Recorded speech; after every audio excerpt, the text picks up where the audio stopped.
আসসালামু আলাইকুম প্রিয় শিক্ষার্থীরা, স্কুল অফ এক্সেলেন্সের পক্ষ থেকে তোমাদেরকে আন্তরিক শুভেচ্ছা জানাচ্ছি আজকের ফিনান্স, ব্যাংকিং ও বীমা দ্বিতীয় পত্রের নবম অধ্যায়ের ক্লাসে। তো এই ক্লাসের টপিক হচ্ছে ইলেকট্রনিক ও আধুনিক ব্যাংক। আজকের এই ক্লাসটিতে এই চ্যাপ্টারের আমরা প্রথমে থিওরিটিক্যাল যে আলোচনাগুলো রয়েছে সেগুলো আলোচনা করব এবং এই আলোচনা থেকে কিভাবে এমসিকিউ আসে এবং সেই এমসিকিউগুলো সলভ করব। 25টি এমসিকিউ রেখেছি এই চ্যাপ্টারের উপর তোমাদের জন্য, এবং পাশাপাশি আমরা সৃজনশীল দেখার চেষ্টা করব এবং সৃজনশীলে কিভাবে অ্যান্সার করতে হবে, কিভাবে টপিক তোমরা ধরতে পারবা সৃজনশীলের মধ্যে, এবং সেই টপিকগুলো কিভাবে বিশ্লেষণ করলে তোমরা পূর্ণাঙ্গ মার্কস সৃজনশীলে অ্যাচিভ করতে পারবা, এই বিষয়টা নিয়ে আজকে আমাদের মূল ক্লাস। তো আমরা আজকের এই পূর্ণাঙ্গ ক্লাসটি এই চ্যাপ্টারের উপর শুরু করছি আর কোনো কথা না বাড়িয়ে। এছাড়াও এই ক্লাসটি করে তোমাদের যে কোনো ধরনের সমস্যা থাকলে কিন্তু আমাদের কমেন্টে জানাতে পারো। স্কুল অফ এক্সেলেন্স তোমাদের সেবার ব্যাপারে সবসময় বদ্ধপরিকর রয়েছে। তো আমরা আজকে ক্লাসটি শুরু করছি। প্রথমে আমরা দেখো ইলেকট্রনিক ব্যাংকিং। তো ইলেকট্রনিক ব্যাংকিংয়ের ক্ষেত্রে আমাদের সর্বপ্রথম ইলেকট্রনিক ব্যাংকিংয়ের সংজ্ঞা দিতে হবে। তো ইলেকট্রনিক ব্যাংকিংয়ের সংজ্ঞায় কী বলছে? ইলেকট্রনিক ব্যাংকিং হচ্ছে ব্যাংকিংয়ের এমন একটি পদ্ধতি যেখানে গ্রাহকরা কী করে, ইন্টারনেটের মাধ্যমে লেনদেন সম্পাদন করে। তাহলে দেখো, গ্রাহকদের ইন্টারনেট ব্যাংকিং করতে গেলে গ্রাহকদের অবশ্যই কী থাকতে হবে? ইন্টারনেট সংযোগ থাকতে হবে। কী থাকতে হবে? ইন্টারনেট সংযোগ অবশ্যই থাকতে হবে। তাহলে গ্রাহকদের অবশ্যই ইন্টারনেট সংযোগ থাকতে হবে এবং ইলেকট্রনিক পদ্ধতিতে লেনদেন করবে। কোন পদ্ধতিতে? ইলেকট্রনিক পদ্ধতি। লেনদেন করবে হচ্ছে ইলেকট্রনিক পদ্ধতিতে। তাহলে লেনদেন পরিচালনা করবে ইলেকট্রনিক পদ্ধতিতে। এরপর দেখো, ইলেকট্রনিক ব্যাংকিংয়ের অনেকগুলো ধরন রয়েছে। এই যে আধুনিক কালে যে ব্যাংকিং, আমরা যখন ব্যাংকিংয়ের প্রাথমিক ধারণা পড়েছি, ব্যাংকিংয়ের সূচনা পড়েছি, সেখান থেকে বিবর্তন হয়ে আজকের যে আধুনিক এবং ইলেকট্রনিক ব্যাংকিং, এই ব্যাংকিংয়ের অনেকগুলো ধরন রয়েছে, অর্থাৎ অনেক পদ্ধতিতে আমরা এই ব্যাংকিং কার্যক্রম এখন সম্পাদন করতে পারি।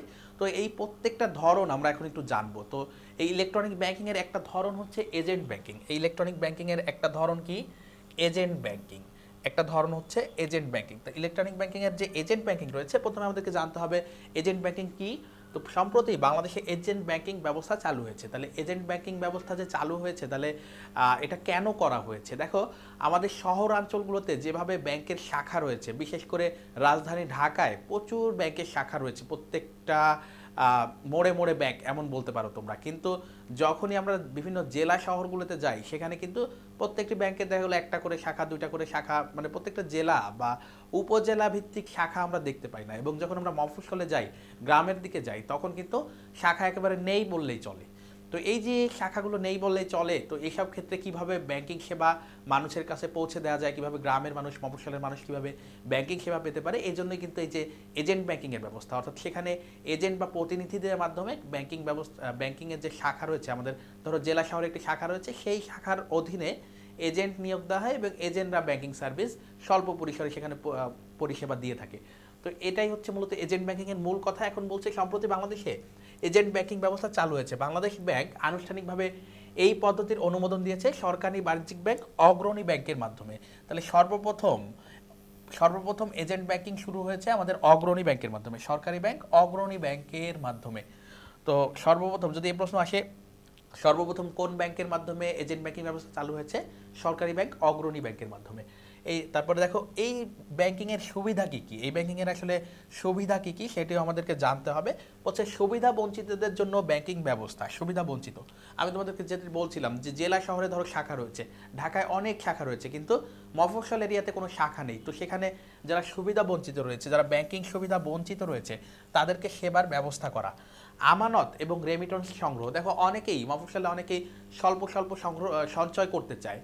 তো আমাদের যে সিটির যে ব্যাংকগুলো বা জেলা শহরগুলোর যে ব্যাংক, তারা সাধারণত বড় ধরনের সঞ্চয় কালেক্ট করতে আগ্রহী। তো এদের এখানে যদি এজেন্ট ব্যাংকিংয়ের মাধ্যমে সেবা প্রদান করে, তাদের ক্ষুদ্র ক্ষুদ্র সঞ্চয়গুলোও কিন্তু কালেক্ট করা সম্ভব হয়।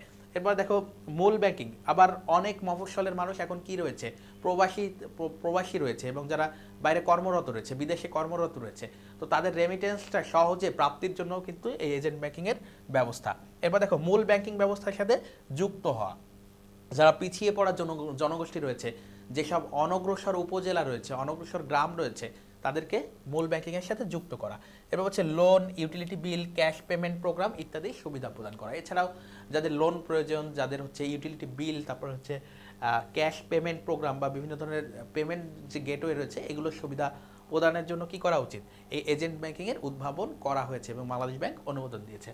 এরপরে দেখো, মোবাইল ব্যাংকিং সবচেয়ে জনপ্রিয়, এখন বাংলাদেশে সবচেয়ে জনপ্রিয় হচ্ছে এই মোবাইল ব্যাংকিং। মোবাইল ব্যাংকিংয়ের ইংরাজি যদি তোমরা জানো তাহলে এমএফএস বলতে পারো। কি বলতে পারো? এমএফএস, অর্থাৎ mobile financial service. Mobile financial service, mobile financial service, mobile financial service. তো এই যে মোবাইল ফিনান্সিয়াল সার্ভিস এখন অত্যন্ত জনপ্রিয়, একেবারে গ্রাম থেকে গ্রামাঞ্চলে পৌঁছে গিয়েছে। আমাদের যে মোবাইল ফিনান্সিয়াল সার্ভিস রয়েছে, বিকাশ রয়েছে, নগদ রয়েছে, রকেট রয়েছে। তো এই বিষয়গুলো আমাদেরকে দেখতে হবে। আমরা একটু যদি ব্যাখ্যা করি, সম্প্রতি বাংলাদেশে একটি জনপ্রিয় ব্যাংকিং ব্যবস্থা হলো মোবাইল ব্যাংকিং ব্যবস্থা। 2011 সালে ডাচ বাংলা ব্যাংক লিমিটেড আনুষ্ঠানিকভাবে এই ব্যাংকিং ব্যবস্থা চালু করেছে। তাহলে 2011 সালে সর্বপ্রথম এমএফএস বা মোবাইল ব্যাংকিং ব্যবস্থা চালু করেছে হচ্ছে ডাচ বাংলা ব্যাংক, তাদের রকেটের মাধ্যমে। কিসের মাধ্যমে? রকেটের মাধ্যমে। এরপর দেখো, বাংলাদেশে কয়েকটি জনপ্রিয় মোবাইল ব্যাংকিং ব্যবস্থা হলো ডাচ বাংলা ব্যাংকের রকেট, ব্রাক ব্যাংকের বিকাশ, ইসলামী ব্যাংকের এম ক্যাশ। ওকে, এরপরে দেখো এটিএম। এটিএম তো এখন শহরগুলোতে প্রচুর এটিএম রয়েছে, প্রত্যেকটা ব্যাংকের এটিএম এখন চাইলেই দিতে থাকে। আমরা যারা ঢাকায় আছি তারা প্রচুর এটিএম দেখেছি। তো এবং এটিএমে লেনদেন করতে হয় আমাদের স্বাভাবিক কাজের জন্য। দেখো, এটিএম হচ্ছে এমন একটি যন্ত্র যা হচ্ছে এমন একটি যন্ত্র বা যোগাযোগ প্রযুক্তি যা ব্যবহারের মাধ্যমে গ্রাহককে কোনো প্রকার মানুষের সাহায্য ছাড়াই নিজে নিজে আর্থিক লেনদেন করতে সাহায্য করে। এখন এটিএম এর পূর্ণরূপ তোমাদেরকে জানতে হবে। এটিএম এর পূর্ণরূপ কি? এটিএম হচ্ছে অটোমেটেড টেলার মেশিন। এটিএম হচ্ছে কি?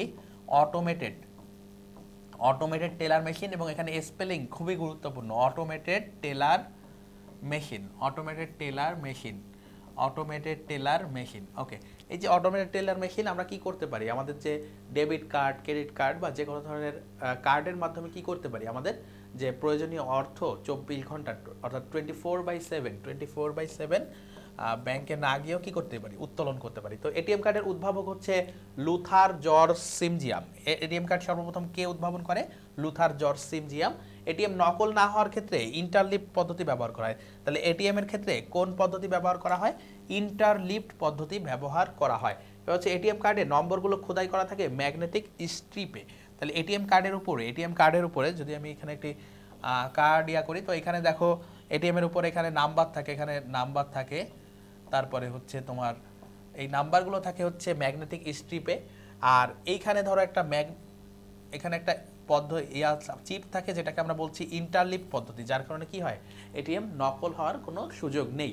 তাহলে ইন্টারলিফট পদ্ধতির কারণে হচ্ছে এটিএম নকল হয় না, এবং যে নম্বরগুলো থাকে সেগুলো হচ্ছে ম্যাগনেটিক স্ট্রিপে খোদাই করা থাকে। এরপরে দেখো বিক্রয় বিন্দু সেবা বা পয়েন্ট অফ সেল সার্ভিস। বিক্রয় বিন্দু সেবার ইংরেজি কি? Point of sale service. এখন আমরা অনেকেই এখন আর ক্যাশ ক্যারি করি না, অর্থাৎ আমাদের সাথে ক্যাশ বহন করতে বা নগদ বহন করতে স্বাচ্ছন্দ্য বোধ করি না। নিরাপত্তার স্বার্থে হোক বা যে কোনো কারণেই হোক, ওয়ালেট ভারী হওয়ার স্বার্থে হোক, বা মানে আমরা এখন এমন একটা পর্যায়ে চলে এসেছি যে ক্যাশ ক্যারি করাই আমাদের কাছে ঝামেলা মনে হয়। তো আমরা বেশিরভাগ ক্ষেত্রে কার্ড ক্যারি করি। তো এক্ষেত্রে আমরা যখন পণ্য শপিং মলগুলোতে ক্রয় করি তখন কি হয়? তখন আমাদের যেহেতু ক্যাশ নাই, আমরা কার্ডে পেমেন্ট করি। তো কার্ডে পেমেন্ট করতে গেলে ওখানে তো আর এটিএম নাই।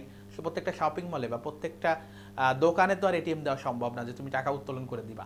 তো ওখানে যারা বিক্রেতারা রয়েছে, যারা সেলার রয়েছে, তাদেরকে একটা টার্মিনাল দেওয়া হয়। একটা কি দেওয়া হয়? টার্মিনাল দেওয়া হয়। এবং এই টার্মিনালে আমরা কার্ড সোয়াপ করলে বা কার্ড ইনসার্ট করলে আমরা কিন্তু পেমেন্ট করতে পারি।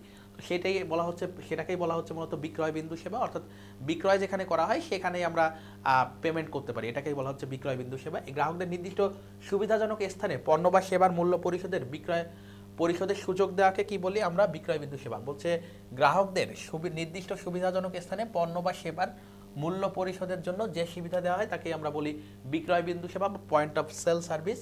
ব্যাংক ও আর্থিক প্রতিষ্ঠান প্রদত্ত গুরুত্বপূর্ণ ইলেকট্রনিক ব্যাংকিং সেবা হচ্ছে এটি। এরূপ সেবার ক্ষেত্রে ব্যাংক বা আর্থিক প্রতিষ্ঠান, অনুমোদিত ব্যবসায় প্রতিষ্ঠান, মার্চেন্টকে কার্ড অ্যাক্টিভেটেড টার্মিনাল দেওয়া হয়। তাহলে যারা মার্চেন্ট রয়েছে, যারা বিভিন্ন ব্যাংকের মার্চেন্ট রয়েছে, যারা সেই ব্যাংক থেকে একটি কি কার্ড অ্যাক্টিভেটেড টার্মিনাল সরবরাহ করা হয়। এরূপ টার্মিনাল অনলাইন কম্পিউটারের সাহায্যে কার্ড ইস্যুকারী আর্থিক প্রতিষ্ঠান, সার্ভিস ব্যুরো বা ক্রেডিট কার্ড অ্যাসোসিয়েশন যাদের নিকট অনুমোদিত তথ্য থাকে তাদের সাথে সম্পর্কযুক্ত থাকে। এরপরে দেখো, তাহলে আমি যে ব্যাখ্যাটি তোমাদেরকে বলছিলাম যে একটি টার্মিনাল ব্যাংক নির্ধারিত মার্চেন্টকে সরবরাহ করে, এবং আমরা যখন চাই তখন কার্ড ওই টার্মিনালে ইনসার্ট করে বা সোয়াপ করে কিন্তু আমরা পেমেন্ট করতে পারি, যেটিকে আমরা বলছি বিক্রয় বিন্দু সেবা। এরপর হচ্ছে সুইফট আন্তর্জাতিক আর্থিক যোগাযোগ নেটওয়ার্কের মাধ্যমে আন্তর্জাতিক আর্থিক লেনদেন সংক্রান্ত তথ্য সহজ, দ্রুত, নির্ভুলভাবে আদান প্রদান করতে পারে। তাহলে সুইফট কি? সুইফট হচ্ছে একটি পরিশোধ পদ্ধতি। সুইফট কি? সুইফট হচ্ছে একটি পরিশোধ পদ্ধতি।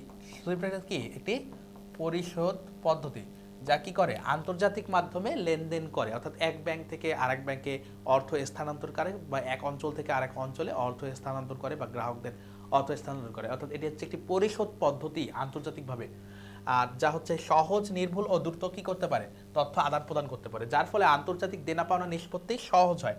তাহলে আমরা আন্তর্জাতিক দেনা পাওনা নিষ্পত্তি করি সুইফটের মাধ্যমে। আন্তর্জাতিক দেনা পাওনা কিসের মাধ্যমে নিষ্পত্তি করি? সুইফটের মাধ্যমে, সুইফটের মাধ্যমে। ওকে, এবার বলছে সর্বপ্রথম 1973 সালে ইউরোপ ও উত্তর আমেরিকার বড় ব্যাংকগুলো সুইফট প্রতিষ্ঠা করে।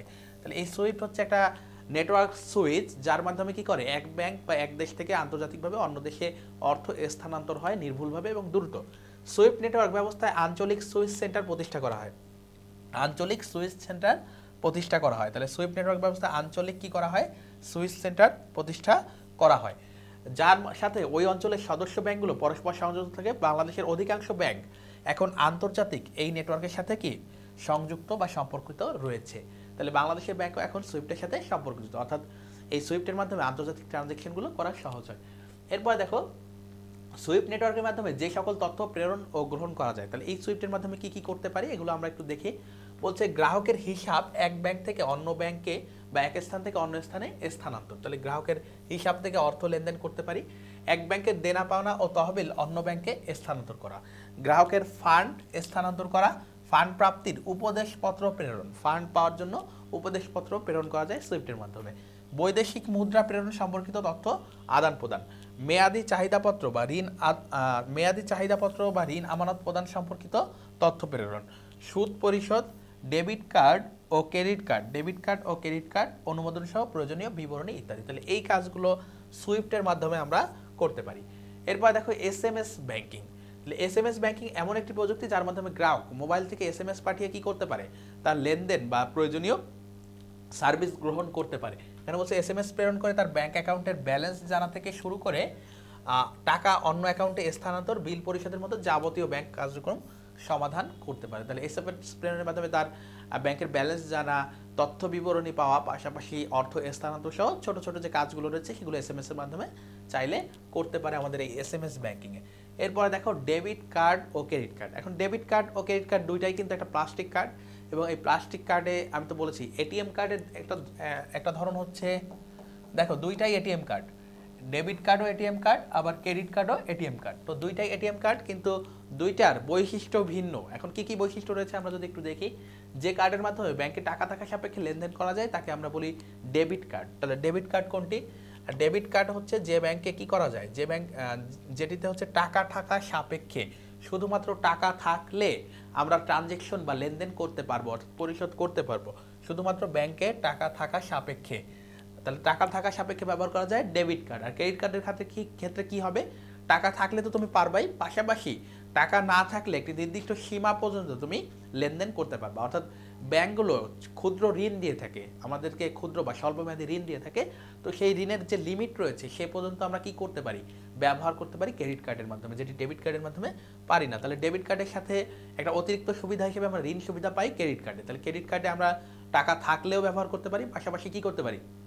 টাকা না থাকলে নির্দিষ্ট সীমা পর্যন্ত ব্যবহার করতে পারি। যে কার্ডের মাধ্যমে ব্যাংকে টাকা থাকা সাপেক্ষে বা টাকা না থাকলে একটি নির্দিষ্ট সীমা পর্যন্ত ব্যয় বা খরচ করা যায় তাকে আমরা বলছি ক্রেডিট কার্ড। আশা করি বুঝতে পেরেছো। এরপরে আমরা এমআইসিআর চেকে যদি যাই, এমআইসিআর চেক, এমআইসিআর এর পূর্ণরূপ তোমাদেরকে একটু জানতে হবে। এমআইসিআর এর পূর্ণরূপ হচ্ছে magnetic ink character recognition, magnetic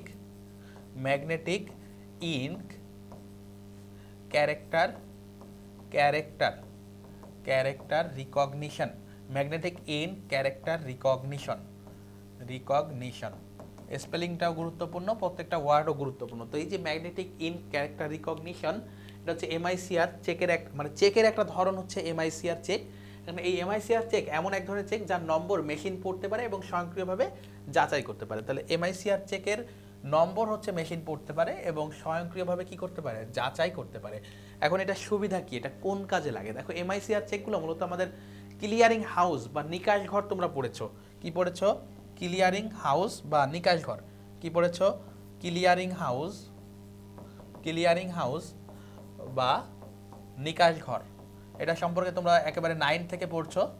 তো নিকাশ ঘর, এই যে নিকাশ ঘর প্রথমে যখন চালু হয় তখন কি করা হতো, একটা ব্যাংকের চেক অন্য একটা ব্যাংকে জমা দিলে সেই ব্যাংকের প্রতিনিধি এবং যে ব্যাংকের চেক সেই ব্যাংকের প্রতিনিধি একটা নির্দিষ্ট দিনে বাংলাদেশ ব্যাংকে যাইতো, বাংলাদেশ ব্যাংকের নির্ধারিত শাখায় যেত এবং সেখানে বসে কি করতো, নিজেদের মধ্যে লেনদেনগুলো নিষ্পত্তি করতো এই যে খাতা কলমে।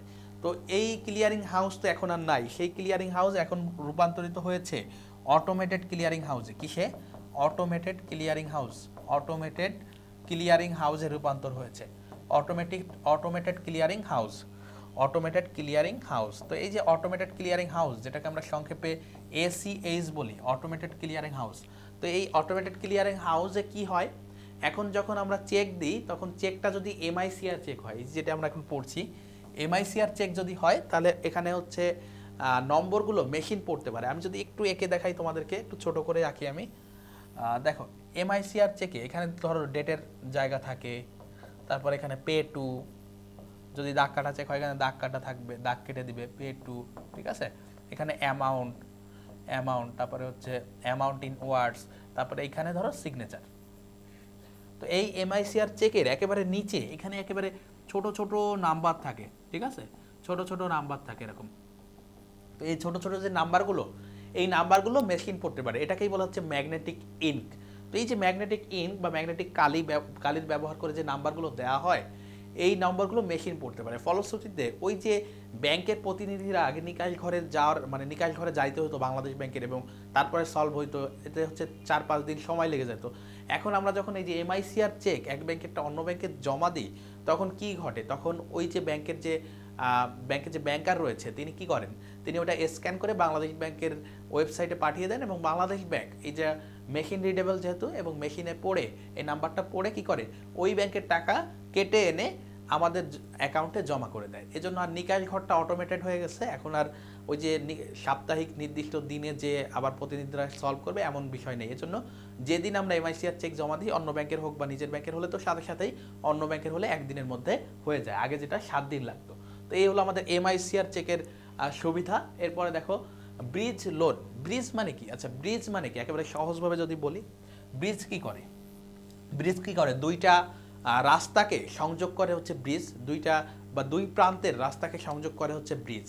একইভাবে দুইটা লোনের মধ্যবর্তী সময়কে সংযোগ করে হচ্ছে ব্রিজ লোন।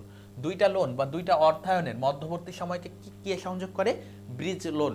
ব্রিজ লোন কি করে? মধ্যবর্তী বা অন্তর্বর্তীকালীন সময়কে সংযোগ করে দেয়। একটা মাঝখানের লোন বা একটা অন্তর্বর্তীকালীন লোন আমরা বলতে পারি বা ঋণ বলতে পারি। তাহলে ব্রিজ লোন হলো অন্তর্বর্তীকালীন স্বল্পমেয়াদী লোন, অন্তর্বর্তীকালীন স্বল্পমেয়াদী ঋণ সুবিধা, যা সাধারণত 1 মাস থেকে, তাহলে ব্রিজ লোন হলো অন্তর্বর্তীকালীন স্বল্পমেয়াদী ঋণ যা সাধারণত 1 মাস থেকে 1 বছর পর্যন্ত হতে পারে। তাহলে ব্রিজ লোন কত দিনের হতে পারে? 1 মাস থেকে 1 বছর পর্যন্ত সময়ের জন্য হতে পারে, যার মাধ্যমে একটি বৃহৎ ঋণ সুবিধা পাওয়ার পূর্ববর্তী সময়কালে স্বল্পমেয়াদী সময়ের জন্য অন্য কোনো প্রতিষ্ঠান হতে ঋণ গ্রহণ করা হয়। এই ধরনের ঋণে সাধারণত সুদের হার বেশি থাকে। ধরো আমি একটা 1 কোটি টাকা ঋণ নিয়েছি, কিন্তু যেটা পাইতে পাইতে আমার আরও 6 মাস লাগবে, যেটা প্রসেসিংয়ে আছে। এখন এই 6 মাস তো আমার ব্যবসা পরিচালনা করতে হবে, এজন্য আমি কি করছি, স্বল্পমেয়াদী ধরো 5 লক্ষ টাকার লোন নিয়েছি, 5 লক্ষ টাকা লোন নিয়েছি আরেকটা ব্যাংক থেকে। তো এইটাকে বলতে পারি আমরা যে আরেকটা লোন প্রাপ্তির আগে, ধরো এই লোনটা এইখানে 5 মাস পরে ধরো এই লোনটা, তো ধরো এখন হচ্ছে জানুয়ারি, তো এখন ধরো জানুয়ারির 1, আমি ধরো লোনটা প্রসেসিং হইতে হইতে মের 1 তারিখ হয়ে যাবে। তাহলে এই মাঝখানের সময়টা আমার বিজনেসটা কেমনে চলবে, এই মাঝখানের সময়টা, তো এই জন্য আমরা বলতেছি এটা হচ্ছে ব্রিজ লোন। এই মাঝখানের সময়টাকে সংযোগ করবে হচ্ছে ব্রিজ লোন। আশা করি বুঝতে পারছো। তো এই ব্রিজ লোন হচ্ছে স্বল্পমেয়াদী অন্তর্বর্তীকালীন ঋণ বা লোন। এরপরে দেখো SME ব্যাংকিং। SME এটা হচ্ছে SME, আরেকটা ছিল SMS, এটা হচ্ছে SME banking. SME small and medium enterprise. SME এর পূর্ণরূপ কি? Small and medium enterprise. SME এর পূর্ণরূপ কি? Small and medium enterprise. Small and medium enterprise, medium enterprise. তাহলে বলছে যে সম্প্রতি ক্ষুদ্র এবং মাঝারি উদ্যোক্তাদের জন্য, তাহলে SME, এস মানে হচ্ছে স্মল বা ক্ষুদ্র, আর মিডিয়াম হচ্ছে মাঝারি উদ্যোক্তাদের ব্যবসায় সম্প্রসারণের জন্য এসএমই ব্যাংকিং ব্যবস্থা চালু করা হয়েছে। এসএমই ব্যাংকিং ব্যবস্থা চালু করা হয়েছে, এর মাধ্যমে উদ্যোক্তাদের বিভিন্ন পরিমাণে ঋণের সুবিধা দেওয়া থাকে। আমরা এখন ঢাকায় বেশ কয়েক জায়গায় আমার চোখে পড়েছে যাওয়ার সময় যে এসএমই ব্যাংকিং ব্রাঞ্চ, তো সেখানে শুধুমাত্র এই যে ক্ষুদ্র এবং মাঝারি ব্যবসায়ী যারা রয়েছে তাদেরকে শুধুমাত্র সার্ভিস প্রদান করা হয়। ওটা ওই স্পেসিফিক যারা গোষ্ঠী রয়েছে, যে ক্ষুদ্র মাঝারি ব্যবসায়ী গোষ্ঠী, এদের জন্যই শুধুমাত্র ওই ব্রাঞ্চটাতে সার্ভিস প্রদান করা হয়। এরপরে দেখো, তো প্রিয় শিক্ষার্থীরা, এই ছিল আমাদের ইলেকট্রনিক এবং আধুনিক ব্যাংকিং ব্যবস্থার যে বিভিন্ন ধরনের প্রকার রয়েছে সেগুলো আমরা জানলাম এই পর্যন্ত, এসএমই ব্যাংকিং পর্যন্ত। এখন আমরা এই অধ্যায়ের যতটুকু পড়লাম এখান থেকে কিভাবে এমসিকিউ আসে এবং কিভাবে সৃজনশীল আসে সেগুলো আমরা দেখব। শুরুতে আমরা এমসিকিউ দিয়ে শুরু করছি এবং 25টা এমসিকিউ দেখব যে এই আলোচনা থেকে কিভাবে আমরা সলভ করতে পারি সেগুলোই আমরা এখন দেখব। দেখো, প্রথমে যেটি রয়েছে এটিএম এর পূর্ণরূপ কি, একটু আগে তোমাদেরকে লিখিয়ে দিয়েছি এবং পড়াই দিলাম যে এটিএম এর পূর্ণরূপ কি এবং এটিএম এর কি কাজ রয়েছে। তো এটিএম এর পূর্ণরূপ হচ্ছে অটোমেটেড টেলার মেশিন। এটিএম এর পূর্ণরূপ কি? Automated teller machine. এবং অটোমেটেড টেলার মেশিনের ক্ষেত্রে বলেছি স্পেলিং এর দিকে খেয়াল রাখতে হবে। আমরা অপশনগুলো একটু দেখি। প্রথমে রয়েছে অ্যাকাউন্টস, তো ভুল, এবার ট্রান্সফারও ভুল, তাহলে এই দুইটা অপশনই ভুল। এবার দেখছো automatic teller machine, automatic teller machine, তো এখানে অটোমেটিকটা সমস্যা, অটোমেটিক না, এটা হবে অটোমেটেড। এটা কি হবে? অটোমেটেড। এবার হচ্ছে অটোমেটিক ট্রান্সফার মেশিন, অটোমেটিকেও ভুল আছে, আবার হচ্ছে ট্রান্সফারেও ভুল আছে। অটোমেটিকেও ভুল আছে, আবার কি আছে? ট্রান্সফারেও ভুল আছে। অটোমেটিকেও। এরপরে দেখো অটোমেটেড টেলার মেশিন, সর্বশেষ যেটি রয়েছে সেটি হচ্ছে অটোমেটেড টেলার মেশিন। তাহলে আমাদের অ্যান্সার হবে ঘ। আমাদের এই প্রশ্নের অ্যান্সার কি হবে? ঘ। তাহলে আমাদের এই প্রশ্নের অ্যান্সার হবে ঘ। এরপরে আমরা 2-এ যদি যাই, ডেবিট কার্ডের মাধ্যমে কি করা যায়? ডেবিট কার্ডের আমরা বৈশিষ্ট্য পড়েছি একটু আগে। তো ডেবিট কার্ডের মাধ্যমে কি কি করা যায় আমরা একটু দেখি। বলছে পণ্য ক্রয় করা যায়, টাকা থাকলে আমরা পণ্য ক্রয় করতে পারি অবশ্যই। নগদ টাকা উত্তোলন করা যায়, টাকা থাকলে উত্তোলন করা যায়। ফান্ড ট্রান্সফার করা যায়, ফান্ড ট্রান্সফার করা যায়। আমরা চাইলে এটিএম এ ঢুকে ডেবিট কার্ড থেকে ফান্ড ট্রান্সফার করতে পারি। তাহলে 1, 2, 3 তিনটা অপশনই কারেক্ট। তাহলে আমাদের প্রথমটির অ্যান্সার হবে ঘ। এরপরে 3-এ যদি যাই, পিন এর পূর্ণরূপ কি? পিন, PIN, পিনের পূর্ণরূপ কি? দেখো, পিনের পূর্ণরূপ হচ্ছে personal identification number. Personal identification number, প্রত্যেকের ব্যক্তিগত শনাক্তকরণ নাম্বার, অর্থাৎ তুমি যে নাম্বারটা দিয়েছো সেটা শুধুমাত্র তুমিই জানবা, এই জন্য বলা হচ্ছে ব্যক্তিগত শনাক্তকরণ নম্বর বা পার্সোনাল আইডেন্টিফিকেশন নাম্বার। আমরা একটু দেখি কি কি আছে। বলছে পাবলিক আইডেন্টিফিকেশন নাম্বার, এটি হচ্ছে পার্সোনাল আইডেন্টিফিকেশন নাম্বার হবে, পাবলিক নয়। এরপর হচ্ছে প্রাইভেট আইডেন্টিফিকেশন নাম্বার, প্রাইভেটও না, এটা প্রাইভেটও না। এরপরে যেটি রয়েছে দেখো, এরপরে বলছে পার্সোনাল আইডেন্টিফিকেশন নাম্বার। একটু আগে বলছিলাম তোমাদেরকে যে এটা হচ্ছে ব্যক্তিগত শনাক্তকরণ নাম্বার, তুমি জানবা আর কেউ জানবে না। তাহলে এটি হচ্ছে কারেক্ট। ঘতে আমরা দেখতে পাচ্ছি যে পার্সন, ঘতে কি বলছে? পার্সন, যেটি হচ্ছে ভুল আছে। তাহলে পার্সন হবে না, পার্সোনাল আইডেন্টিফিকেশন নাম্বার।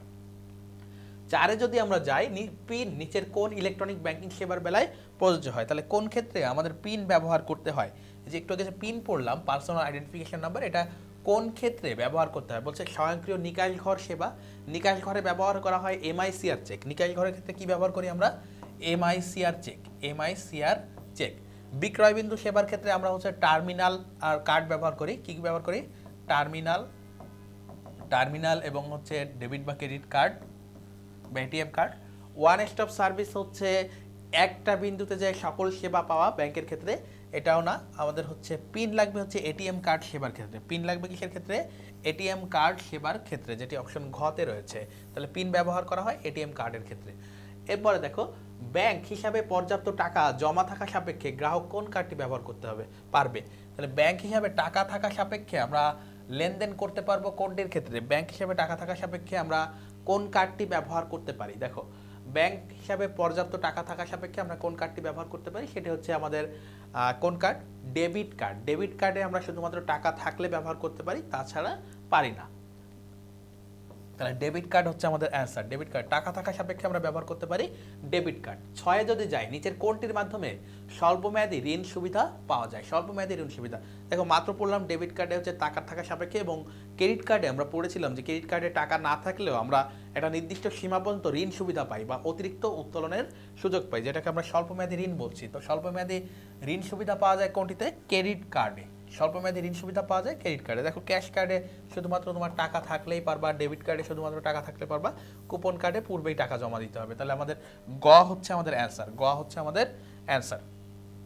7-এ যদি যাই, ডেবিট কার্ড ব্যবহারকারীদের কোন ব্যাংক হিসাব থাকতে হয় ডেবিট কার্ড ব্যবহারকারীদের। দেখো ডেবিট কার্ড ব্যবহারকারীদের সবসময় আমাদের সাধারণ সঞ্চয় হিসাব যেটি রয়েছে বা জেনারেল সেভিংস অ্যাকাউন্ট যেটি রয়েছে সেটি থাকতে হবে।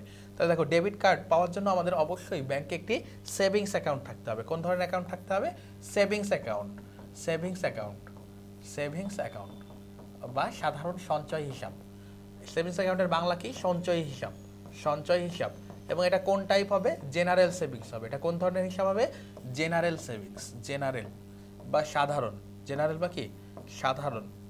তাহলে সাধারণ সেভিংস অ্যাকাউন্ট বা সঞ্চয় হিসাব থাকতে হবে। তাহলে ডেবিট কার্ড প্রাপ্তির পূর্ব শর্ত হচ্ছে ব্যাংকে একটি সঞ্চয় হিসাব থাকতে হবে। এরপরে দেখো 8-এ যদি যাই, বিক্রয় বিন্দু সেবার সংশ্লিষ্ট উপকরণ কি? দেখো বিক্রয় বিন্দু সেবা বা পয়েন্ট অফ সেল সার্ভিস, আমি তোমাদেরকে বলেছিলাম যে আমরা সাধারণত ক্যাশ ক্যারি করতে এখন আর পছন্দ করি না, বরং আমরা কার্ড ক্যারি করি এবং কোনো কিছু কেনার পর যখন আমরা কার্ডে পেমেন্ট করতে চাই তখন ব্যাংক কর্তৃক একটা টার্মিনাল দেয় নির্ধারিত যারা মার্চেন্ট রয়েছে তাদেরকে, এবং আমরা কার্ডটা সেখানে সোয়াপ করি বা ইনসার্ট করে পে করি। তো এখন এখানে কি কি লাগছে? টার্মিনাল লাগছে এবং আমাদের কার্ড লাগছে। আর কিছু লাগছে কিনা আমরা একটু দেখি।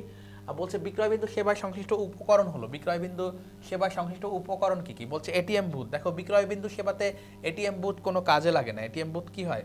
কোনো আমাদের প্রয়োজনে লাগে না। এটিএম বুথের কাজ আলাদা। এটিএম মেশিন যেখানে থাকে, এটিএম কার্ড লাগে। আমরা বিক্রয়বিন্দু সেবার ক্ষেত্রে দেখেছি এটিএম কার্ড লাগবে এবং কার্ড অ্যাক্টিভেটেড টার্মিনাল লাগবে মার্চেন্টের। তাহলে 2 ও 3 হচ্ছে আমাদের অ্যান্সার, 2 ও 3 হচ্ছে আমাদের অ্যান্সার। এই প্রশ্নের অ্যান্সার কি? 2 ও 3। তাহলে 2 ও 3 হচ্ছে আমাদের অ্যান্সার। এরপর 9-এ যদি যাই, ক্রেডিট কার্ডের সুবিধা হলো, ক্রেডিট কার্ডে আমরা কি এক্সট্রা সুবিধা পাই ডেবিট কার্ডের তুলনায়, বা কি কি সুবিধা পাই একটু যদি দেখার চেষ্টা করি। বলছে ঋণ সুবিধা পাওয়া যায়। ক্রেডিট কার্ডে আমরা অতিরিক্ত অর্থ উত্তোলন করতে পারি, যেটিকে আমরা স্বল্প মেয়াদী ঋণ বলি, যেটিকে আমরা কি বলি? স্বল্প মেয়াদী ঋণ। তবে বলছে কেনাকাটায় পেমেন্ট করা যায়, ক্রেডিট কার্ড হোক বা ডেবিট কার্ড আমরা পেমেন্ট করতে পারি। এটিএম থেকে অর্থ উত্তোলন করা যায়। 3টা অপশনই কারেক্ট আছে। তাহলে 1, 2 ও 3 হবে আমাদের অ্যান্সার, 1, 2 ও 3 হবে আমাদের অ্যান্সার। এবার 10-এ যদি যাই, কোন ব্যাংক বাংলাদেশে প্রথম মোবাইল ব্যাংকিং চালু করে? এটি আমরা আলোচনার মধ্যে পড়েছি।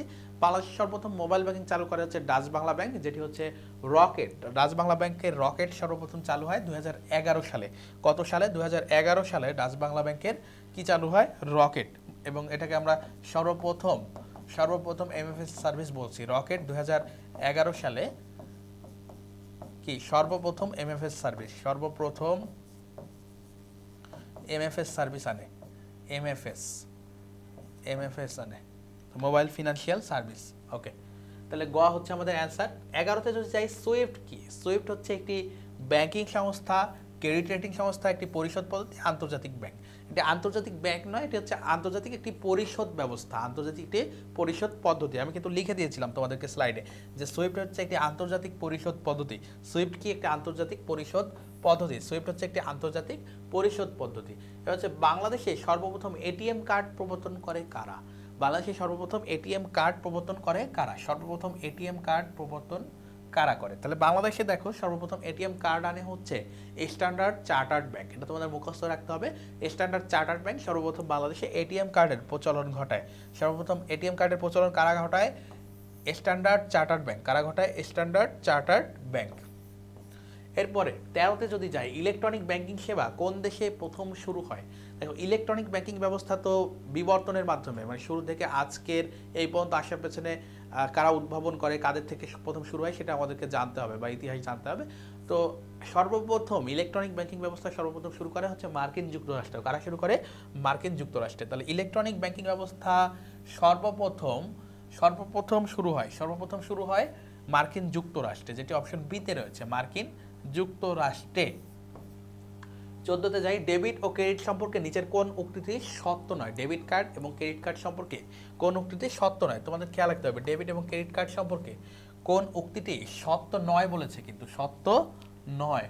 তাহলে কোনটা সত্য নয় আমরা একটু দেখার চেষ্টা করছি। বলছে ডেবিট এবং ক্রেডিট কার্ড দিয়ে এটিএম থেকে টাকা উত্তোলন করা যায়, এটা সত্য। তাহলে এটা আমাদেরকে আইডেন্টিফাই করতে বলেনি। ডেবিট এবং ক্রেডিট কার্ড দিয়ে কেনাকাটা করা যায়, এটিও সত্য। তাহলে এটাও আইডেন্টিফাই করতে বলেনি।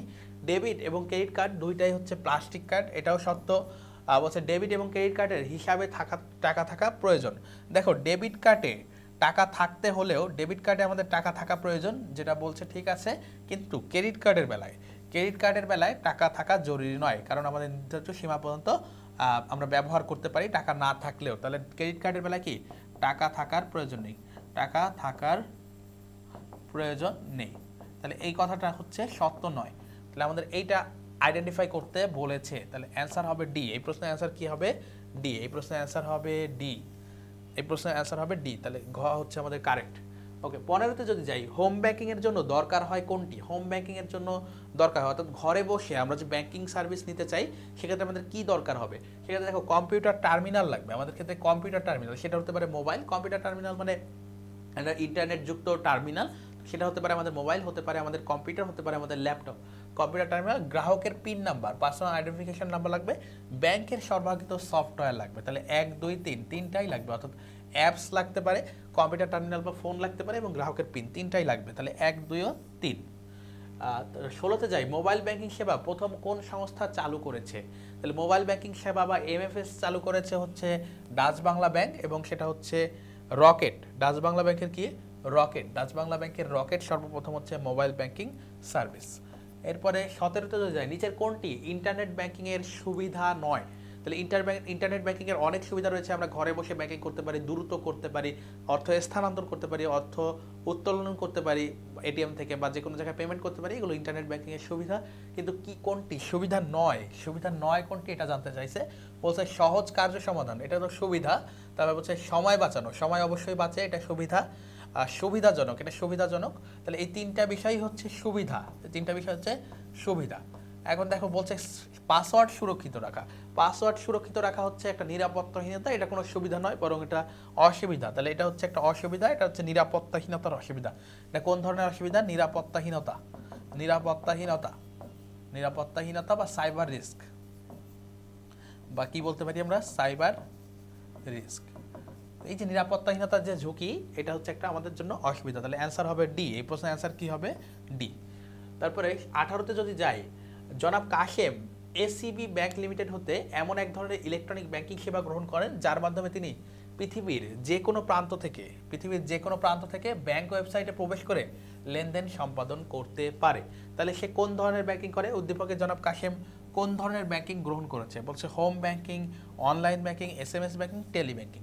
তাহলে যেহেতু সে ইলেকট্রনিক পদ্ধতিতে যে কোনো প্রান্তে বসে তার হচ্ছে লেনদেন করতে পারে, এটিকে আমরা বলতে পারি অনলাইন ব্যাংকিং। এটিকে আমরা কোন ব্যাংকিং বলতে পারি? Online banking. এটিকে আমরা কি বলতে পারি? Online banking. তাহলে তার ব্যাংকিং হচ্ছে অনলাইন ব্যাংকিং। এরপরে 19-এ যদি যাই, জনাব কাশেম উদ্দীপকে উল্লেখিত ইলেকট্রনিক ব্যাংকিং সেবা হতে কি কি সেবা পেয়ে থাকে বা কি কি সুবিধাসমূহ পাবেন? বলছে হিসাব বিবরণী সংগ্রহ, আমরা অ্যাপসের মাধ্যমে, ব্যাংকিং অ্যাপসের মাধ্যমে বা এসএমএস ব্যাংকিং এর মাধ্যমে ক্ষুদ্র বিবরণী পেতে পারি বা হিসাব বিবরণী পেতে পারি। ঋণের কিস্তি পরিশোধ, পাসওয়ার্ড পরিবর্তন, সবগুলোই করা যায়। তাহলে অ্যাপসের মাধ্যমে আমরা সবগুলোই করতে পারি বা অ্যাপ্লিকেশনের মাধ্যমে সবগুলোই করতে পারি। তাহলে 1 2 3 হচ্ছে আমাদের অ্যান্সার। 20-এ যদি যাই, নিচের কোন ব্যাংক বাংলাদেশে সর্বপ্রথম কিউ ক্যাশ চালু করে? দেখো কিউ ক্যাশ ভিত্তিক এটিএম চালু করে হচ্ছে সর্বপ্রথম সোনালী ব্যাংক। বাংলাদেশের সরকারি ব্যাংক সোনালী ব্যাংক সর্বপ্রথম কি করে? সর্বপ্রথম সোনালী ব্যাংক কি করে? যে কিউ ক্যাশ ভিত্তিক এটিএম নেটওয়ার্ক চালু করে। এটাকে কি বলছি আমরা? কিউ ক্যাশ ভিত্তিক এটিএম নেটওয়ার্ক। এটিএম নেটওয়ার্ক সর্বপ্রথম চালু করে সোনালী ব্যাংক। এরপরে 21-এ যদি যাই, জনাব মনির কোনো এক ছুটিতে সপরিবারে ঢাকা থেকে কক্সবাজার বেড়াতে যান। একটি কার্ডের মাধ্যমে তিনি সেখানকার যাবতীয় ব্যয় পরিশোধ করেন, এমনকি তিনি নগদ অর্থ ওই কার্ড ব্যবহার করে উত্তোলন করেন। তাহলে আমরা বুঝলাম তিনি হচ্ছে কার্ডের মাধ্যমে যাবতীয় ব্যয় পরিশোধ করছে এবং ওই কার্ডের মাধ্যমে নগদ অর্থ উত্তোলন করছে, সেটা অবশ্যই এটিএম থেকে। এখন বলছে জনাব মনির কর্তৃক ব্যবহৃত কার্ডটি হলো, বলছে credit, debit, discount, NID card. তাহলে এনআইডি কার্ড হচ্ছে না, ডিসকাউন্ট সে নেয়নি, তাহলে ডেবিট আর ক্রেডিট। তাহলে আমাদেরকে বলেনি যে তার টাকা নেই তারপরে যদি উত্তোলন করতে পারতো সেটা হয়তো ক্রেডিট কার্ড, কিন্তু এখানে টাকা থাকা বা না থাকা বলেনি। তার মানে আমরা বুঝে নিচ্ছি যে অবশ্যই টাকা থাকা সাপেক্ষে সে পরিশোধ করেছে এবং নগদ অর্থ উত্তোলন করেছে। তার মানে স্যার এটা হচ্ছে ডেবিট কার্ড, তার এটা হচ্ছে কি? Debit card. তাহলে এটা হচ্ছে ডেবিট কার্ড, তার এটা কি? Debit card. যেহেতু অতিরিক্ত অর্থ বা টাকা না থাকা সাপেক্ষেও সে অর্থ পরিশোধ করেছে বা উত্তোলন করছে, এমন কিছু বোঝাচ্ছে না, এজন্য আমরা বলছি এটা ডেবিট কার্ড। 22-এ যদি যাই, জনাব হাসিব একজন চাকরিজীবী, নিলয় ব্যাংকে তার কোনো হিসাব নেই, তথাপি উক্ত ব্যাংক কর্তৃপক্ষ তাকে এমন একটি কার্ড দিয়েছে যা দ্বারা তিনি 60,000 টাকা পর্যন্ত ধারে কেনাকাটা করতে পারবেন এবং 24 ঘন্টা উক্ত সীমার মধ্যে টাকা তুলতে পারবেন। তাহলে নিলয় ব্যাংক জনাব হাসিবকে যে ধরনের কার্ড প্রদান করেছে তার নাম কি? দেখো যে কার্ডে আমরা টাকা না থাকলে অর্থ উত্তোলন করতে পারি সেটাকে আমরা বলছি ক্রেডিট কার্ড। যেহেতু এখানে বলছে এমন একটি কার্ড দিয়েছে যিনি 60,000 টাকা পর্যন্ত ধারে কেনাকাটা করতে পারবে, অর্থাৎ টাকা না থাকলেও সে ব্যয় করতে পারবে, তাহলে এটি হচ্ছে ক্রেডিট কার্ড। আর ডেবিট কার্ডের ক্ষেত্রে আমরা দেখেছি ডেবিট কার্ডের ক্ষেত্রে কি লাগে, সেভিংস অ্যাকাউন্ট লাগে, কিন্তু ক্রেডিট কার্ডের ক্ষেত্রে সেভিংস অ্যাকাউন্টের কোনো প্রয়োজনীয়তা নেই। তাহলে আমরা বলছি যে অ্যাকাউন্ট না থাকার সাপেক্ষে আমরা কি করতে পারবো, ক্রেডিট কার্ড নিতে পারবো। তাহলে গ হচ্ছে আমাদের অ্যান্সার। এরপরে এই কার্ডের সুবিধা হলো হোম ব্যাংকিং, চেক ব্যবহার ছাড়া টাকা উত্তোলন, ধারে পণ্য ক্রয় করা। তাহলে দেখো আমরা ঘরে বসে ব্যাংকিং করতে পারি, চেক ব্যবহার করে টাকা উত্তোলন করতে পারি, পাশাপাশি কি করতে পারি, ধারে পণ্য ক্রয় করতে পারি। তাহলে হোম ব্যাংকিং 2 3 সব 1 2 3 তিনটাই আমরা করতে পারি, 1 2 3। এবার বলছে নিচের কোনটি অনলাইন ব্যাংকিং এর উদাহরণ। তাহলে অনলাইন ব্যাংকিং এর অন্তর্ভুক্ত কোনটা হবে, বলছে ব্যাংকের আজ্ঞাপত্র, ব্যাংকের কি আজ্ঞাপত্র বা ব্যাংক ড্রাফট। তাহলে ব্যাংক ড্রাফট কোনো অনলাইন বিষয় না, এটা হচ্ছে অফলাইনে যে ব্যাংক থেকে নিতে হয়। এরপরে বলছে পে অর্ডার, পে অর্ডারও অফলাইন, পে অর্ডারও কি অফলাইনে যে টাকা জমা দিয়ে কারো নামে অর্ডার নিতে হয়। ভ্রাম্যমাণ নোট, এটিও offline. SMS banking, SMS banking হচ্ছে একটি অনলাইন সুবিধা, অর্থাৎ অনলাইনে বা এসএমএস এর মাধ্যমে আমরা কি করতে পারি, ক্ষুদ্র বিবরণী টাকা স্থানান্তর থেকে ছোট ছোট কাজগুলো সম্পাদন করতে পারি এসএমএস ব্যাংকিং এর। তাহলে অনলাইন ব্যাংকিং এর উদাহরণ হচ্ছে বা ইলেকট্রনিক ব্যাংকিং এর উদাহরণ হচ্ছে ঘ এসএমএস ব্যাংকিং। তাহলে এই তিনটা হচ্ছে আমাদের বাদ। এবার 25-এ যদি যাই, বিল বাট্টাকরণের কাজকে কি বলে। বিল বাট্টাকরণের কাজকে আমরা দেখেছি একটা হচ্ছে ফ্যাক্টরিং আর একটা হচ্ছে ফরফেটিং। তো ফরফেটিংটা হয় মূলত আমদানি রপ্তানির কাজে, একটা হচ্ছে আমদানি রপ্তানির কাজে ব্যবহৃত হয় এই ফরফেটিং। তো এটা হচ্ছে বৈদেশিক বাণিজ্যে, এবং যে হচ্ছে এই ফরফেটিং করে তাকে ফরফেটার বলা হয়। তাহলে এই দুইটা বিষয় সংযুক্ত এবং এই দুইটা আন্তর্জাতিক বাণিজ্যে ব্যবহার করা হয়। ফ্যাক্টরিং হচ্ছে দেশের অভ্যন্তরে ব্যাংকের কাছ থেকে যদি প্রাপ্য বিল ভাঙিয়ে নেওয়া হয়, প্রাপ্য বিল ভাঙিয়ে নেওয়া হয়, সেটিকে আমরা বলি ফ্যাক্টরিং। সেটিকে আমরা কি বলি, নেওয়া হলে তাকে আমরা বলি ফ্যাক্টরিং। সেটিকে আমরা কি বলি, ফ্যাক্টরিং বা বাট্টাকরণ। ফ্যাক্টরিং এর বাংলাই হচ্ছে বাট্টাকরণ, ফ্যাক্টরিং এর বাংলা কি, বাট্টাকরণ। ওকে, তাহলে অ্যান্সার হবে ক, অ্যান্সার হবে কি ক। তাহলে এই প্রশ্নের অ্যান্সার ক। এবার ফ্যাক্টর হচ্ছে যারা হচ্ছে বাট্টা করে তাদেরকে ফ্যাক্টর বলা হয়, কারণ ফ্যাক্টরি বাট্টাকরণের কাজকে বলা হয় ফ্যাক্টরিং, বাট্টাকরণের কাজকে কি বলা হয়, ফ্যাক্টরিং, আর যে করে তাকে বলা হয় ফ্যাক্টর। তাহলে আমরা বলতে পারি এটার অ্যান্সার হচ্ছে ক বা ফ্যাক্টরিং। তো প্রিয় শিক্ষার্থীরা, আমরা এই অধ্যায়ের 25টা এমসিকিউ দেখলাম। এবার আমরা সৃজনশীলে চলে যাব। তো সৃজনশীলে কিভাবে অ্যান্সার করতে হবে, আমরা সৃজনশীলের ক্ষেত্রে প্রথমে ক এবং খ যদি একটু আলোচনা করে নিই। দেখো মোবাইল ব্যাংকিং কি, মোবাইল ব্যাংকিং কি, মোবাইল ব্যাংকিং বা মোবাইল ফিনান্সিয়াল সার্ভিস হচ্ছে মোবাইলের মাধ্যমে আমরা যে ডিজিটাল বা ইলেকট্রনিক ব্যাংকিং সেবা বা লেনদেন আদান প্রদান করতে পারি বা লেনদেন করতে পারি, এটাই হচ্ছে মোবাইল ব্যাংকিং। এরপরে বলছে নিরাপত্তাহীনতাই হলো ইলেকট্রনিক ব্যাংকিংয়ের প্রধান অন্তরায়। প্রধান অন্তরায় মানে প্রধান সমস্যা। দেখো ইলেকট্রনিক ব্যাংকিংয়ের অনেক সুবিধা রয়েছে, আমরা ঘরে বসে ব্যাংকিং থেকে শুরু করে অর্থ স্থানান্তর, যে কোনো জায়গায় বিক্রয়বিন্দু সেবা গ্রহণ, এসএমএস ব্যাংকিং, অনলাইন ব্যাংকিং সবই করতে পারছে, কিন্তু সমস্যা হচ্ছে নিরাপত্তাহীনতা। যেমন পিন নাম্বার কেউ জেনে ফেললে, আমাদের কার্ড হারিয়ে গেলে ওই পিনের মাধ্যমে, বা কার্ড চুরি হয়ে গেলে ওই পিন যদি তার জানা থাকে তাহলে কিন্তু অর্থ উত্তোলন করে নিতে পারবে। একইভাবে হ্যাকিংয়ের সম্ভাবনা রয়েছে। তো এই বিষয়গুলো হচ্ছে আমাদের ইন্টারনেট ব্যাংকিংয়ের প্রধান বা ইলেকট্রনিক ব্যাংকিংয়ের একটি প্রধান সমস্যা। তো আমরা যদি এগুলোর উত্তর দেখতে চাই, দেখো বলছে মোবাইল ফোনের মাধ্যমে গ্রাহক যে ব্যাংকিং সুবিধা পায় তাকে মোবাইল ব্যাংকিং বলে। আর নিরাপত্তাহীনতা ইলেকট্রনিক ব্যাংকিংয়ের প্রধান অন্তরায়ের ক্ষেত্রে বলছে অসৎ উদ্দেশ্যে যে কেউ ক্ষতি সাধন করতে পারে বিধায় ইলেকট্রনিক ব্যাংকিংয়ে নিরাপত্তাহীনতাই হচ্ছে প্রধান অন্তরায়। বলছে উন্নত প্রযুক্তি নির্ভর দ্রুত নির্ভুল ব্যাংকিংয়ের ক্ষেত্রে আধুনিক ব্যবস্থায় ইলেকট্রনিক ব্যাংকিংয়ের গুরুত্ব রয়েছে, কিন্তু একই সাথে কি রয়েছে, দেখো পিন ব্যবহার করা হয়, গোপনে পিন হ্যাক করে গ্রাহকের ক্ষতি করা যায়। আবার ব্যাংকের কম্পিউটার ও নেটওয়ার্ক ব্যবস্থায় অনুপ্রবেশ করে ব্যাংকের হ্যাকারগণ মূল্যবান তথ্য অর্থ জালিয়াতি করতে পারে। তাই ইলেকট্রনিক ব্যাংক ব্যবস্থার প্রধান অন্তরায় হচ্ছে এই নিরাপত্তাহীনতা। তো ক খ আমরা যদি এভাবে লিখি তাহলে আমরা 1-এ 1 পাবো, 2-এ 2 পাবো। তো একের ক্ষেত্রে, ক এর ক্ষেত্রে তোমাদেরকে বলবো হুবহু যে সংজ্ঞা থাকবে সেটা লিখবা। খতে প্রথম লাইনের ডেফিনেশন দেওয়ার চেষ্টা করবা এবং একটু ব্যাখ্যা দিবা, 3-4 লাইনের একটা ব্যাখ্যা দিলে 2-এ 2 দিয়ে দিবে। আমরা যদি গতে চলে যাই বা প্রশ্নের আলোচনায় চলে যাই, বলছে জনাব রাসেল আলফা ব্যাংক লিমিটেডের একজন গ্রাহক, তিনি ব্যাংকিং লেনদেন সহজে সম্পাদন করার জন্য চেকের পরিবর্তে একটি ইলেকট্রনিক কার্ড ব্যবহার করে। তাহলে আলফা ব্যাংকের গ্রাহক হচ্ছে জনাব রাসেল, তিনি হচ্ছে ইলেকট্রনিক চেকের পরিবর্তে কি করে, ইলেকট্রনিক কার্ড ব্যবহার করে।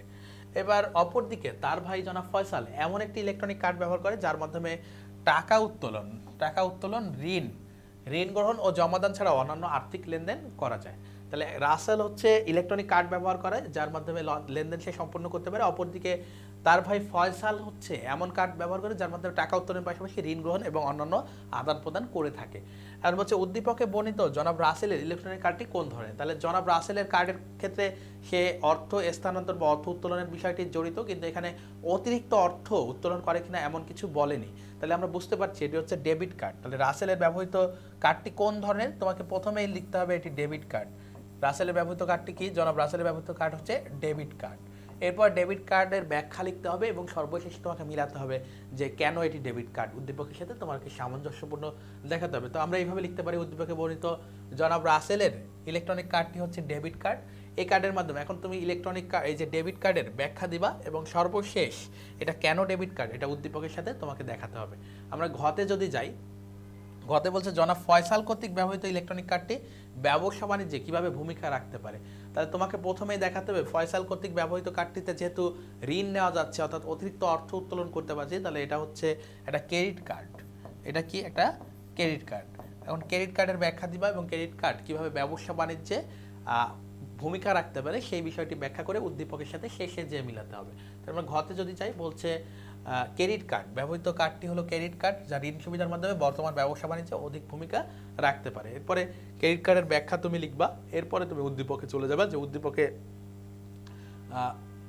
রাসেল একজন গ্রাহক, তিনি সহজ করার জন্য ইলেকট্রনিক কার্ড ব্যবহার করে, কিন্তু ফয়সাল হচ্ছে কি করছে? এই যে উত্তোলন এবং ঋণ গ্রহণ ও জমাদান ছাড়া অন্যান্য আর্থিক লেনদেন সমাধান করে। যারা ফয়সালের কার্ডটি ক্রেডিট কার্ডটি বর্তমান ব্যবসা বাণিজ্যের ক্ষেত্রে অনেক গুরুত্বপূর্ণ ভূমিকা পালন করে। ব্যবসায়ের প্রয়োজনে একজন ব্যবসায়ী প্রায়ই তাৎক্ষণিক প্রয়োজন মেটাতে অর্থের প্রয়োজন হয়। ব্যাংকে পর্যাপ্ত পরিমাণ অর্থ না থাকলে ক্রেডিট কার্ড ব্যবহার করে ঋণ গ্রহণের মাধ্যমে জনাব ফয়সাল নগদ অর্থের প্রয়োজন পূরণ করতে পারে। এর ফলে তিনি নির্বিঘ্নে তার ব্যবসায় পরিচালনা করতে পারে এবং প্রসার ঘটাতে সক্ষম হয়। ফলশ্রুতিতে বলা যায় ক্রেডিট কার্ড ব্যবহারের মাধ্যমে তিনি কি করতে পারে? ব্যবসা বাণিজ্যে কার্যকর ভূমিকা রাখতে পারছেন। তাহলে এটি হচ্ছে আমাদের মূলত অ্যান্সার। তো প্রিয় শিক্ষার্থীরা, আমরা আজকের ক্লাসে যে ইলেকট্রনিক ও আধুনিক ব্যাংকিংয়ের ক্লাসে তোমাদের যে চ্যাপ্টার 9 ছিল সম্পূর্ণটা আলোচনা করলাম, 25টি এমসিকিউ সলভ করলাম, পাশাপাশি সৃজনশীল কীভাবে অ্যান্সার করতে হবে, কীভাবে অ্যান্সার করলে তোমরা ভালো মার্কস ক্যারি করতে পারবে এই বিষয়টি নিয়ে আলোচনা করলাম। তো তোমরা আজকের ক্লাসটি করে ইনশাল্লাহ উপকৃত হয়েছো বা আশা রাখছি তোমরা উপকৃত হয়েছে। তোমরাও এই চ্যাপ্টারটি এই ক্লাসটি করার পর আরও যে তোমাদের বইতে যার যার যে বই আছে সেখান থেকে এমসিকিউ এবং সৃজনশীল প্র্যাকটিস করতে পারো, কিছুটা পড়তে পারো। আশা করি তোমাদের এই চ্যাপ্টার সংক্রান্ত আর কোনো সমস্যা থাকবে না ইনশাল্লাহ। এছাড়াও যদি কোনো সমস্যা বা কনফিউশন থাকে তোমরা আমাদেরকে কমেন্টে জানালে আমরা সেগুলো সলভ করার বা তোমাদেরকে পরামর্শ দেওয়ার চেষ্টা করব। তো স্কুল অফ এক্সেলেন্সের পক্ষ থেকে আবারও তোমাদেরকে শুভেচ্ছা জানিয়ে আজকের ক্লাসটি এতক্ষণ ধরে ধৈর্য ধরে করার জন্য আবারও শুভেচ্ছা জানিয়ে আজকের ক্লাসটি এখানেই শেষ করছি। সবাই সুস্থ থাকো, ভালো থাকো, তোমাদের কাঙ্ক্ষিত ফলাফল অর্জন করো। আসসালামু আলাইকুম ওয়া রাহমাতুল্লাহ।